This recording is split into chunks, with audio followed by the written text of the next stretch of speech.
நாம் தமிழர் கட்சியின் சார்பில் திரு இடும்பாவனம் கார்த்தி அவர்களை பேச அழைக்கிறேன். 60 ஆண்டுகளாக திமுகவும் அதிமுகவும் வாக்களை பெற்று அதிகாரத்தில் அமர்கிறது. இவங்க ஆட்சியோட குடும்பம் தாழாம அவங்க ஆட்சியோட குடும்பம் தாழாம இவங்க மாறி மாறி நம்ம வாக்கு செலுத்துறோம். ஆனா 2 ஆட்சியும் எப்படி இருக்குன்னா, அதிமுக ஆட்சியில் கொடுமை நடக்குதுன்னா திமுக ஆட்சினா அதே கொடுமை, அதிமுக ஆட்சியில் அடக்குமுறைனா திமுக ஆட்சினா அதே அடக்குமுறை. இவங்க ஆட்சி நடத்துறப்ப அவங்க பேசுறாங்க, அவங்க ஆட்சி நடத்துறப்ப இவங்க பேசுறாங்க, மாறி மாறி லாவணி கச்சேரி பாடுறாங்க.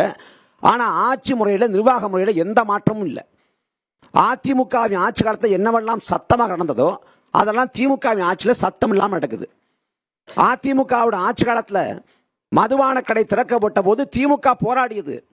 இந்தியாவிலே இளமது விலை கொண்ட மாநிலம் தமிழ்நாடு, மதுக்கடைகளை மூட வேண்டும் என்று போராடியது. வீட்டு வாசல கருப்பு கொடி ஏந்தி கருப்புடை தெளித்து குடும்பத்தோடு போராட்டம் நடத்தியவர் ஐயா ஸ்டாலின்.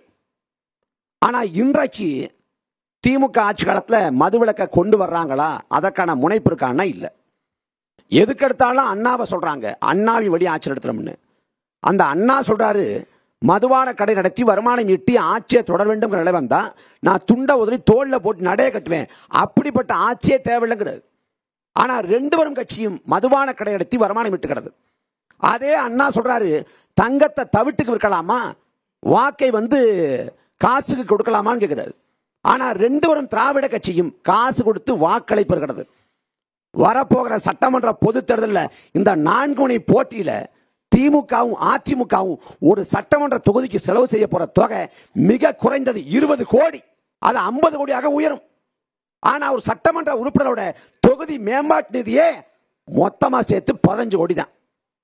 அப்ப இந்த அமைப்பு முறையில திமுகவும் அதிமுகவும் தொடங்க இடத்துலயே ஊழல் இருக்கு, லஞ்சம் இருக்கு, முறைகேடு இருக்கு, நிர்வாக சீர்கேடு இருக்கு. காசு கொடுத்து வாக்களை பெற்றுவிடலாம் என்றால் அங்க என்ன நல்லாட்சி இருக்கும்?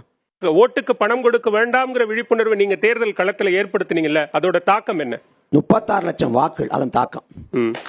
காசு கொடுத்து வாக்களை பெறக்கூடிய இந்த களத்துல நான் சத்தியம் சொல்லுவேன், நாம் தமிழர் கட்சி பெற்ற அத்தனை வாக்களும் கோட்பாட்டுக்கு, கொள்கை உறுதிப்பாட்டுக்கு, தத்துவத்துக்கு இந்த வாக்கு.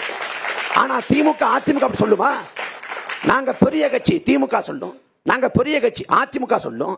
தேர்தல் ஆணையம் வச்சிருக்கக்கூடிய உச்ச வரம்பு 40 லட்சம் ஒரு சட்டமன்ற தொகுதிக்கு. இந்த 40 லட்சத்துக்கு உட்பட்டு இல்ல 40 லட்சம் செலவு பண்ணி திமுகவும் அதிமுகவும் எங்களை தோக்கடிச்சிட்டோம், தோல்வி இருக்கிறோம். நீங்க எப்படி வெல்றீங்க? முறைகேடு பண்ணி வெல்றீங்க. நேர்மை இருக்கா? உண்மை இருக்கா? நாங்க நல்லாட்சி தர்றோம். யார் நல்லாட்சி தர்றா? ஒரு ஆட்சியை நல்லாட்சி யார் சொல்லணும்? எந்த மக்கள் வரி செலுத்தி வாக்கு செலுத்தி அந்த ஆட்சியை தேர்ந்தெடுக்கிறாங்களோ அந்த மக்கள் ஆட்சியை நல்லாட்சி சொல்லணும். ஆனா தூய்மை பணியாளர்கள் போராடுறாங்க, ஆசிரியர் பெருமக்கள் போராடுறாங்க, செவிலிய பெருமக்கள் போராடுறாங்க. அந்த போராட்டத்தை துளி கூட எடுத்து பார்க்கல திமுக அரசு. ஆனா என்ன சொல்றீங்க? நாங்க நல்லாட்சி கொடுத்து கொண்டிருக்கோம். என்ன நல்லாட்சி? அதிமுக ஆட்சி காலத்தை தூத்துக்குடி துப்பாக்கி சூடு. அன்றைக்கு திமுக பேசியது, நாங்க குற்றவாளிகளை கூண்டேத்தோம்னாங்க. எந்த குற்றவாளியை கூண்டேத்தாங்க? அது தொடர்புடைய அதிகாரிகளுக்கு பதவி உயர்வு கொடுத்தது இதே திமுக அரசு. சாத்தான்குளம் படுகொலையின் போது காவல் நிலையம் சாத்தான்களை கூடமாக மாறி வருகின்றது சொன்னது ஸ்டாலின். இன்னைக்கு திமுக ஆட்சியில எத்தனை காவல் நிலைய மரணங்கள்? அதிமுக ஆட்சியில் என்ன கொடுமையோ அதே திமுக ஆட்சியில. அதிமுக ஆட்சியில ஐயா ஸ்டாலின் குட்காவோட சட்டமன்றத்துக்கு போனார்.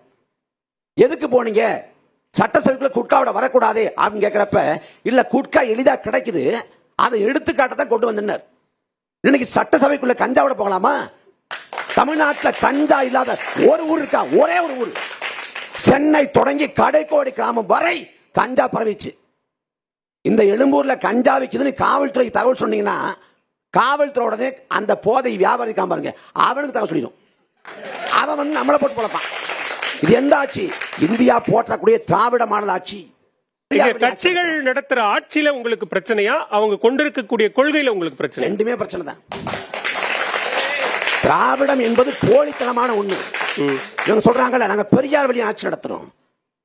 100 ஆண்டுக்கு முன்னாடி வைக்கத்துல பெரியார் கோயில் போராட்டம் நடத்தினாரு. சரி, நீங்க அதை பேசுங்க. உங்க ஆட்சியில மேல்பாதியில திரௌபதி அம்மன் கோயில் இருக்கு. அந்த கோயிலுக்குள்ள ஒடுக்கப்பட்ட ஆதி தொல்குடி மக்கள் இன்றைக்கு வரை போக முடியல. நீங்க திராவிட இயக்கங்கள், பெரியாரியவாதிகள், பெண்ணியவாதிகள், முற்போக்காளர்கள், நீங்க என்ன பண்றீங்க? ஏன் அரசு என்ன பண்ணுது? சாதி ஆதிக்கம் இருந்தால் ஒரு நொடி பொழுது ஒடுக்கப்பட்ட ஆதி தொல்குடி மக்களை கோயிலுக்குள்ள அழைச்சி போயிருக்கலாமே, ஏன் செய்யல? இதெல்லாம் சமூக நீதியா? இதான் திராவிட மாடலாட்சியா? கேட்டா நீங்க சங்கி, நீங்க பிராமண கடப்பா எடுத்துட்டீங்க. உங்களுக்கு என்ன பிரச்சனை? பிராமணியம் பிரச்சனையா பிராமணர் பிரச்சனையா? உங்களுக்கு பிராமணியம் தான் பிரச்சனை. நாங்க பிராமணிய கடப்பாறை எடுக்கலையே, பிராமண கடப்பாறை தான் எடுத்திருக்கோம். நீங்க எஸ் வி சேகர் எடுத்தீங்களே, அது யாரு? மைத்ரேயன் யாரு?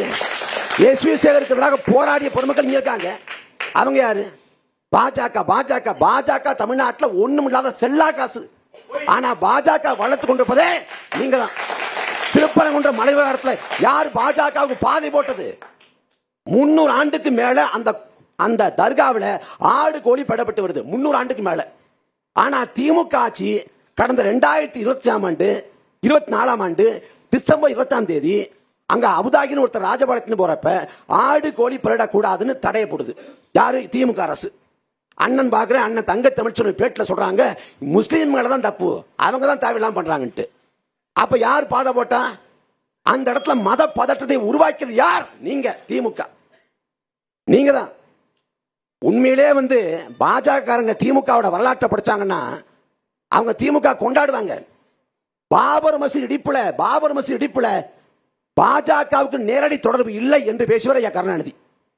திராவிட கழகம் போல RSS ஒரு சமூக இயக்கம் தான் என்று பேசுவார் ஐயா கருணாநிதி. குஜராத் படுகொலையின் போது மோடியை காப்பாற்ற பார்லிமெண்ட்ல வாக்கு செலுத்தியது இந்த திமுக. எல்லா பாதகத்தையும் இவங்க தான் பண்ணாங்க.